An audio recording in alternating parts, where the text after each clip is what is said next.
በእመቤታችን ልደት ምክንያት ባዕድ አምልኮ እንድናመልክ አልተፈቀደም። በዓሉ መንፈሳዊ ነው። በመንፈሳዊ መንገድ ግን ማክበር የተፈቀደ ነው። አንዳንድ ሰዎች እርግጥ ነው ባለማወቅ ይህንን ደግ በዓል፣ ይህንን መልካም በዓል፣ ይህን መንፈሳዊ በዓል ምክንያት በማድረግ ባዕድ አምልኮ የሚያደርጉ ሰዎች አንዳንዶች ሊኖሩ ይችላል።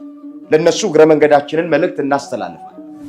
መብላቱ ችግር የለው፣ መጠጣቱ ችግር የለው። እንደየአቅማችን ተሰብስበን አቅማችን የፈቀደውን ነገር የእመቤታችንን ልደት እያሰብን ማድረጉ በራሱ ኃጢአት አይደለም፣ በራሱ ስህተት አይደለም። ስህተት የሚሆነው አንዳንድ ሰዎች ቡናውን እየረጩ ንፍሮውን እየበተኑ ደሙን ግንድ እየለቀለቁ ለአውጋር፣ ለቆሌ፣ ለአድባር የሚሉ ሰዎች አሉ።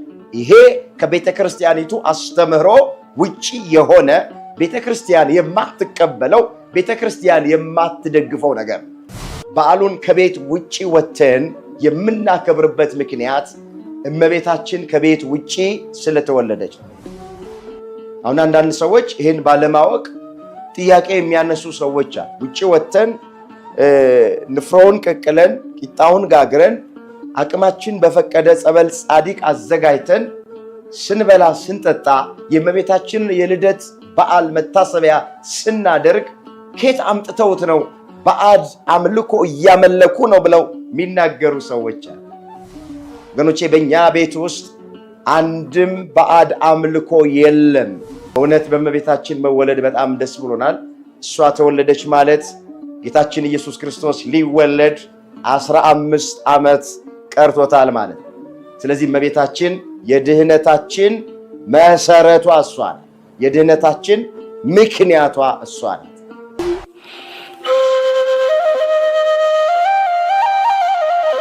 በስመ አብ ወወልድ ወመንፈስ ቅዱስ አሐዱ አምላክ አሜን። የእግዚአብሔር ልጆች፣ የእናታችን የእመቤታችን የቅድስት ድንግል ማርያም ባለሟሎች እንደምን ሰነበታችሁ? አሜን። አምላካችን እግዚአብሔር ያለፈውን ጊዜ በሰላምና በጤና አስፈጽሞን እዚህ ዕለት እዚህ ሰዓት ስላደረሰን ስለማይነገር ስጦታው ስሙ ለዘላለም የተመሰገነ ይሁን። እንኳን ለእመቤታችን ለቅድስት ድንግል ማርያም የልደት በዓል አደረሳችሁ። ለዛሬ እግዚአብሔር በሰጠን ጊዜና ሰዓት የምንማማርበት የትምህርታችን ርዕስ የሚሆነው ዮም ፍስሐ ኮነ በእንተ ልደታ ለማርያም የሚል ነው። ይህንን በርዕስነት ያነሳነውን ኃይለ ቃል የተናገረው ኢትዮጵያዊ ሊቅ ቅዱስ ያሬድ ነው። በማርያም ልደት ምክንያት ዛሬ ደስታ ሆነ። ይህን ርዕስ መነሻ አድርገን መነጋገር ያስፈለገበት ምክንያት ሁላችን እንደምናውቅ በየዓመቱ ከምናከብራቸው ከእመቤታችን 33ቱ በዓላት መካከል አንደኛው የልደት በዓሏ ነው። ይህም ግንቦት 1 ቀን የምናከብረው ነው። በዚሁ መሰረት ስለ እመቤታችን ልደት ከመጽሐፍ ቅዱስና ከነገረ ማርያም ጋር እያደረግን እንደ እግዚአብሔር መልካም ፈቃድ ጥቂት ጊዜ እንማማራለን። የአባቶቻችን አምላክ እግዚአብሔር የቃሉን ደጅ ለሁላችን ከፍቶ እንዲያስተምረን የእሱ ቅዱስ ፍቃዱ ይሆንልን። አንዳንድ ሰዎች ወደ ትምህርቱ በጥልቀት ከመሄዳችን በፊት የእመቤታችንን የልደት በዓል ስናከብር የሚቃወሙ ሰዎች አሉ። በቤተ ክርስቲያን ውስጥ አስቀድመን የምናከብረው የጌታችን የመድኃኒታችን የኢየሱስ ክርስቶስን የልደት በዓል ነው። ከዚህ በማስከተል የእናቱን የእናታችን የእመቤታችን የቅድስት ድንግል ማርያምን የልደት በዓል እናከብራል። ቅዱስ ያሬድ እንደተናገረው በማርያም ልደት ምክንያት ዛሬ ደስታ ሆነ ነው ያለው። መጽሐፍ ቅዱስን ስናነብ የአዋጅ ነጋሪ ቃል እየተባለ የሚጠራ የጌታ መንገድ ጠራጊ መጥምቀ መለኮት በመወለዱ ብዙዎች ደስ ይላቸዋል ተብሎ ተጽፎልናል። በዚህ በሉቃስ ወንጌል በምዕራፍ 1 ቁጥር 14 ላይ የተመዘገበ እግዚአብሔር ቃል በመጥምቀ መለኮት በቅዱስ ዮሐንስ መወለድ ብዙዎች ደስ ይላቸዋል ተብሎ ከተጻፈ የነገስታት ንጉስ፣ የአማልክት አምላክ፣ የጌቶች ጌታ፣ የኃያላን ኃያል የሆነው ኢየሱስ ክርስቶስን ለመውለድ የተመረጠች በአምላክ ልቡና አስቀድማ የታሰበች በድንግል ማርያም ልደትማ ብዙዎቻችን ከዛ በላይ ደስ ይለን ይገባል።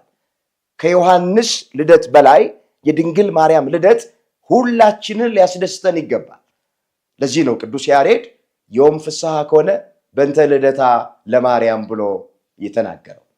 በዚሁ መሰረት ልደቷን አንስተን ዋና ዋና የምንላቸውን ነገሮች ለመመልከት እንሞክራለን። እግዚአብሔር መንፈስ ቅዱስ በመካከላችን ተገኝቶ የቃሉን ደጅ ለሁላችንም ከፍቶ እንዲያስተምረን የሱ ቅዱስ ፍቃዱ ይሆነልን። እንግዲህ ሁላችን እንደምናውቀው በዓለማችን ላይ ብዙ ሰዎች የልደት በዓላቸውን ያከብራል። በሕይወትም እያሉ ከሞቱም በኋላ የልደት በዓላቸው ይከበርላቸው። ሮጦ የቀደሙ ሊሆኑ ይችላሉ። ለሀገር ባለውለታ የሆኑ ሰዎች ሊሆኑ ይችላሉ።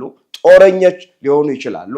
ብቻ ስመጥርና ዝነኛ የሆኑ ሰዎች በሕይወት እያሉም ከሞቱም በኋላ ካለፉ በኋላ የልደት በዓላቸው ይከበራል። የነሱ የልደት በዓል ከተከበረ የእመቤታችን የልደት በዓል የንጽህናችን መሰረት የሆነች የመመኪያችን ዘውድ የሆነች ድንግል ማርያም ወላዲት አምላክ እንዴት ነው የልደት በዓሏ ማይከበረው?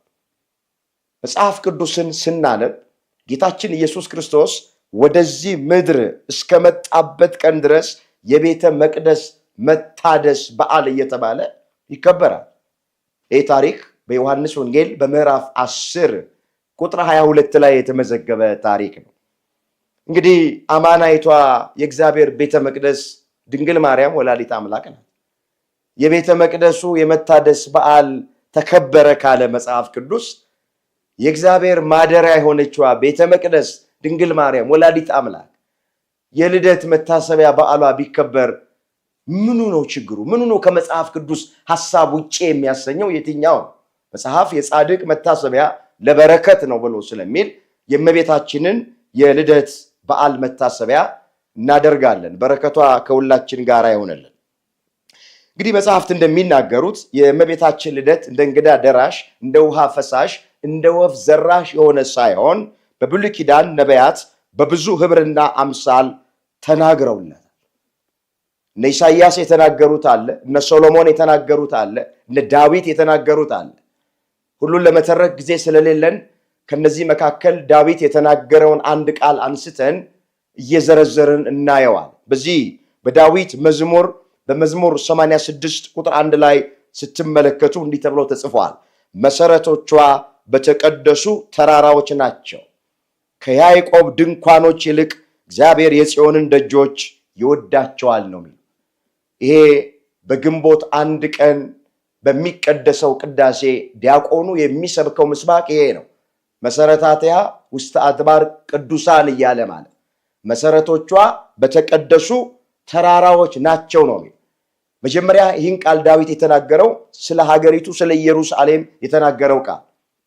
ሁላችን እንደምናውቅ የኢየሩሳሌም ከተማ የተዋቀረችው የተሰራችው ወይም ደግሞ የተከበበችው በተቀደሱ ተራራዎች ናቸው። ደብረ ታቦር ተብሎ በሚጠራው ተራራ፣ ደብረ ዘይት በሚባለው ተራራ፣ የሞሪያን ተራራ አብርሃም ልጁ ይስሐቅን ሊሰዋበት ይዞ ሄደው ተራራ ማለት የቄርሜሎስ ተራራ እና ሌሎችም የተቀደሱ ተራራዎች የከበባት ናት ኢየሩሳሌም ማለት። ስለዚህ መሰረቶቿ የተቀደሱ ተራራዎች ናቸው ሲል ስለ ኢየሩሳሌም የተነገረ ቃል ነው። የኢየሩሳሌም ከተማ በተቀደሱ ተራራዎች፣ ደብረ ታቦር ጌታችን ኢየሱስ ክርስቶስ ብርሃነ መለኮቱን የገለጠበት ተራራ ነው። በዚህ በሁለተኛ ጴጥሮስ ምዕራፍ 1 ቁጥር 18 ላይ ሊቀ ሐዋርያት ቅዱስ ጴጥሮስ ምንድን ነው ያለው? በቅዱሱ ተራራ ሳለን ይህን ድምፅ ሰማናል።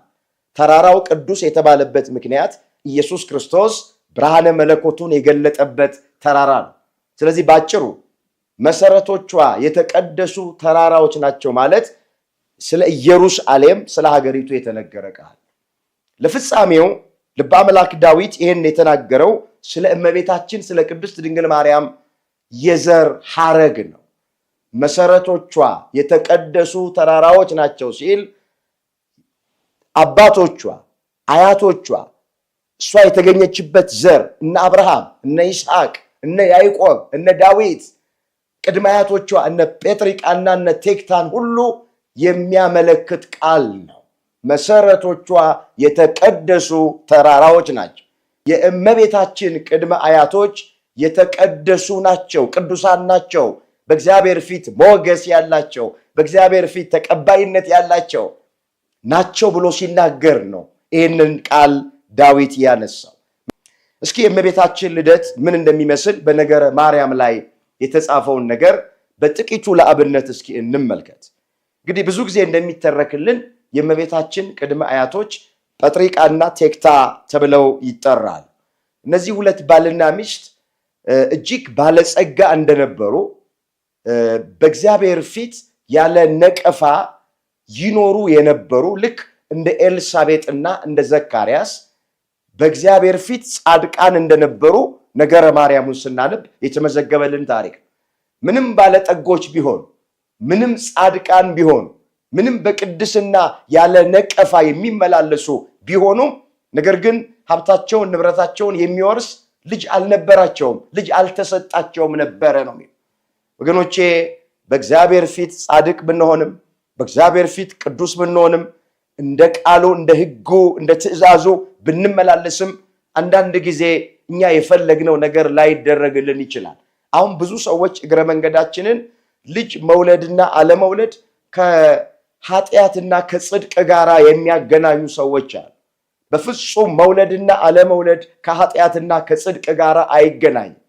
በዚህ በሉቃስ ወንጌል ምዕራፍ 1 ላይ ስናነብ ስለ ዘካርያስና ስለ ኤልሳቤጥ ጸሐፊው ሲጽፍልን በጌታ ፊት እንደ ቃሉ እንደ ሐሳቡ የሚመላለሱ የሚኖሩ ያለ ነቀፋ የሚሄዱ እንደነበረ ይተርክና ነገር ግን ኤልሳቤጥ መካን ነበረች ነው።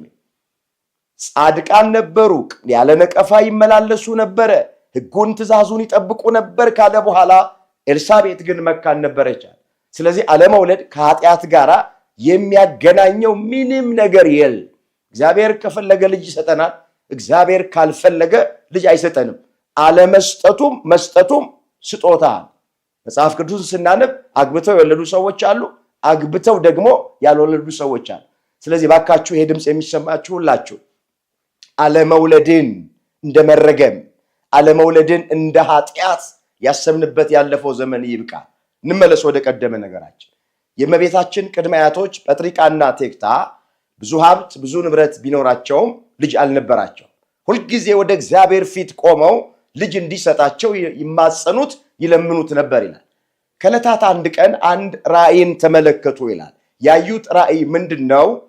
ከአንድ በረት ውስጥ 7 ነጫጭ እንቦሳ ሲወጡ 7ተኛዋ እንቦሳ ደግሞ ጨረቃን ስትወልድ፣ ጨረቃዋ ደግሞ ፀሐይን ስትወልድ ተመለከቱ።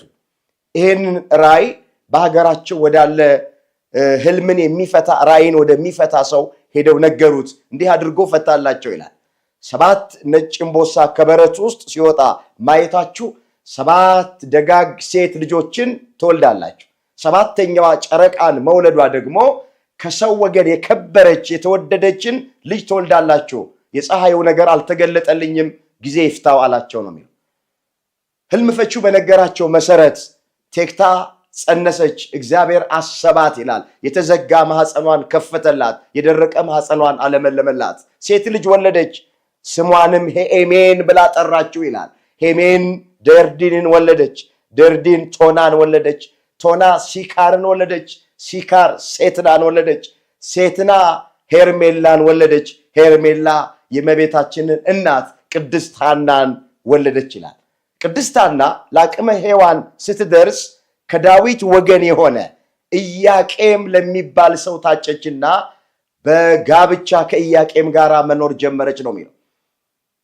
እነዚህም ባልና ሚስቶች በእግዚአብሔር ፊት ሐናና ኢያቄም ያለ ነቀፋ እየሄዱ ጻድቃን ነበሩ። ሃይማኖታቸው የጸና ምግባራቸው የቀና እግዚአብሔርን የሚፈሩ ሰውን የሚያፍሩ ነበሩ።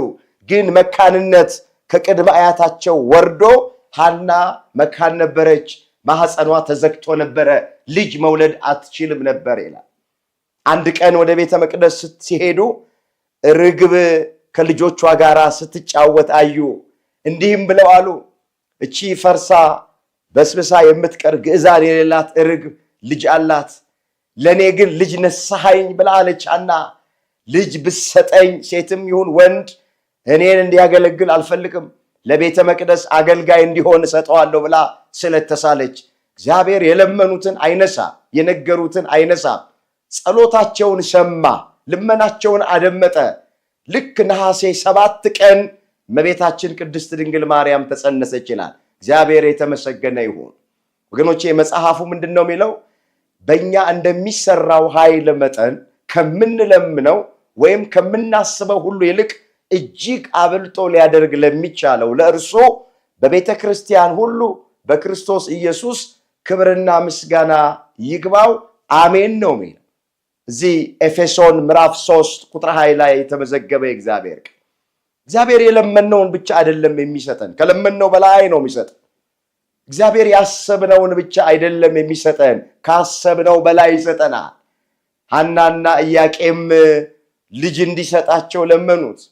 የተከበረች የተወደደች ብለው አይደለም፣ በቃ ልጅ ስጠን ነው ያሉ። ስድባችንን አርቅልን ያሉ። ለምን? በዚያ ዘመን አለመውለድ እንደ መረገም ስለሚቆጠር ማለት። እግዚአብሔር ቢጠላቸው እንጂ እግዚአብሔር ቢወዳቸውማ ልጅ ይሰጣቸው ነበር ይሏቸዋል። ብዙ ሰው ይነቅፋቸዋል። ቤተ መቅደስ እንኳን መጥተው መባ መስዋዕት ላቅርብ ቢሉ መባቸውን አይቀበሏቸውም ነበረ። በዚህ ሐና ልቧ ያዝን ነበረ፣ በዚህ ኢያቄም ልቡ ያዝን ነበረ። አሁን ሐዘናቸውን እግዚአብሔር ለደስታ ለወጠ፣ ስድባቸውን አራቀ። የለመኑትን ብቻ ሳይሆን ከለመኑት በላይ አደረገላቸው። የድህነት ምክንያት የሆነችውን የንጽህናችን መሰረት የሆነች የመመኪያችን ዘውድ የሆነች ድንግል ማርያም ወላዲት አምላክ ነሐሴ 7 ቀን በሐና ማኅፀን ተጸነሰች ይላል። እግረ መንገዳችንን ይሄ ድምፅ የሚሰማችሁ ምናልባት በልጅ ያልተባረካችሁ ልጅ እግዚአብሔር ያልሰጣችሁ ሰዎች በትዕግስት ሆናችሁ ጠብቁ። የሐና አምላክ የኛም አምላክ ነው።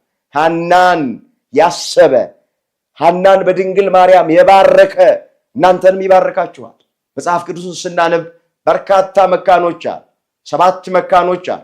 6ቱ መካኖች ወልደዋል። አንዷ ሜልኮል ብቻ ነው ያልወለደችው። 6ቶቹ ግን ወልደዋል። ስለዚህ ባለመውለድ ውስጥ ያለን በልጅ ያልተባረክን ልጅ ያልተሰጠን ሰዎች ካለ እግዚአብሔርን በትዕግስት ሆነን እንጠብቅ። ይመጣል። የተዘጋውን ማህፀን ይከፍታል፣ የደረቀውን ማህፀን ያለመልማል። እኛ ስንጨርስ የኔ ነገር አበቃልኝ ብለን ስንል እግዚአብሔር ያን ጊዜ ስራ መስራት ይጀምራል። ዳዊት ምን ብሎ ነው የተናገረው? ችግረኛን ከመሬት የሚያነሳ ምስኪኑን ከፋንድያ ከፍ ከፍ የሚያደርግ መካኒቱን በቤት የሚያኖራት ደስ የተሰኘች የልጆች እናት የሚያደርጋት ሃሌሉያ ነው የሚለው መጽሐፍ። መዝሙር 112 ቁጥር 8 ላይ የተመዘገበ ቃል። ስለዚህ ችግረኛውን እግዚአብሔር ከመሬት ያነሳል፣ መካኒቱን እግዚአብሔር ወላድ ያደርጋል፣ የተዘጋውን ማህፀን ይከፍታል፣ የደረቀውን ማህፀን ያለመልማል። ልጅ ላጡ ልጅ መስጠት ይችላል። እንመለስ ወደ ቀደመ ነገራችን። ሐናን እግዚአብሔር አሰባት። ልክ ነሐሴ 7 ቀን እመቤታችን ተጸነሰች ይላል። ግንቦት 1 ቀን በዛሬው ቀን ማለት እመቤታችን ቅድስት ድንግል ማርያም ተወለደች። ልክ ገና በማህፀን ውስጥ ሳለች ይላል ነገረ ማርያሙን ስናነበው ተአምር ትሰራ ነበረ። አይሁድ በምቀኝነት ተነሱና ሐናና ኢያቄምን አሳደዷቸው ይላል። እመቤታችን የተወለደችው ከቤት ውጪ ነው ታውቃላችሁ። በሊባኖስ ተራራ ላይ ነው የተወለደችው መጽሐፉ እንደሚነግረን ማለት።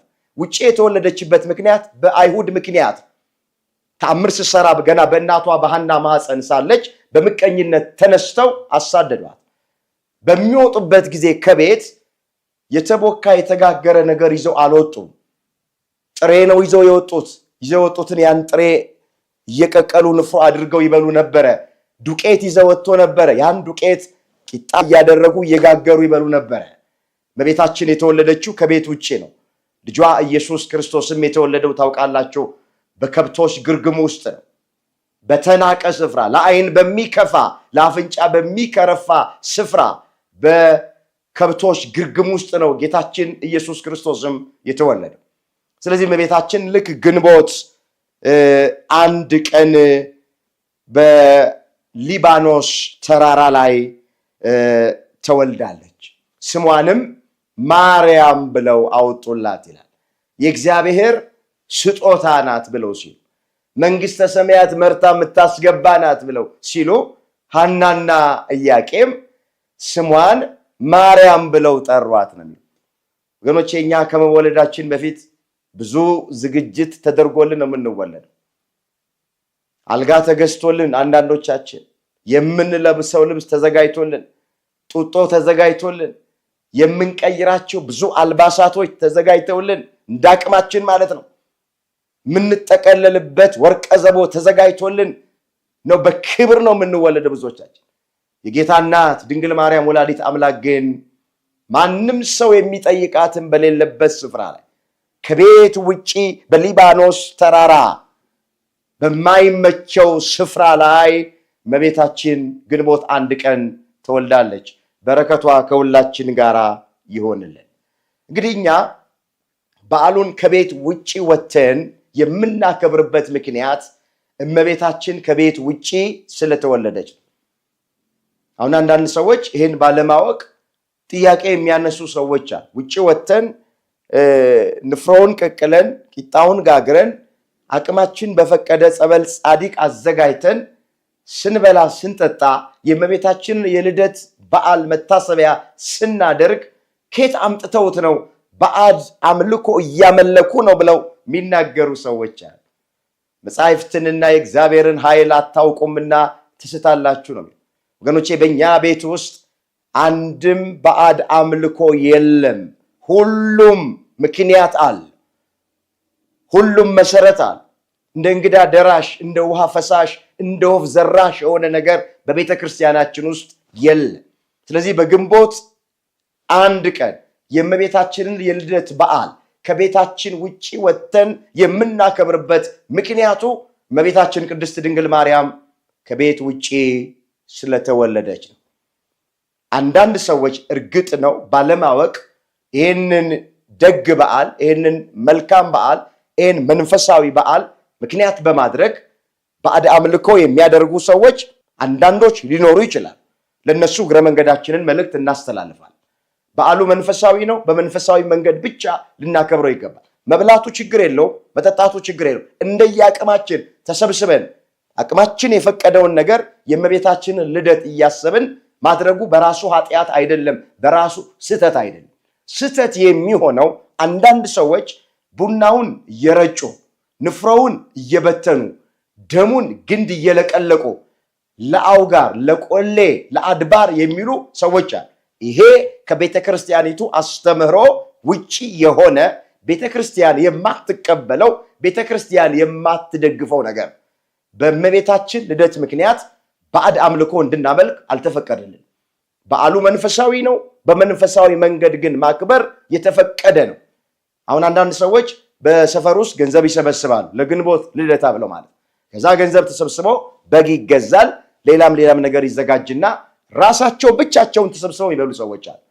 ወገኖቼ ይሄ መንፈሳዊ በዓል አከባበር አይደለም። ጎረቤታችን፣ አጠገባችን አዎ ኑሮ የከበዳቸው በቀን 1 ጊዜ መብላት ያቃታቸው እነሱንም የምናሳትፍ ከሆነ እነሱንም አዎ በእንግድነት ወደኛ ቀርበው ያለውን እንዲቃመሱ ያደረግነው ከሆነ በዓሉ ትርጉም ያለው በዓል ይሆናል። ከበዓሉ በረከት ማግኘት እንችላለን። ግን እኛው ገንዘብ አዋተን እኛው ብቻችንን በራችንን ዘግተን ተሰብስበን የምንበላ ከሆነ በዓሉ ትርጉም አይኖረውም፣ በረከትም ማግኘት አንችልም። እመቤታችንን በዚህ ደስ አትሰኝም።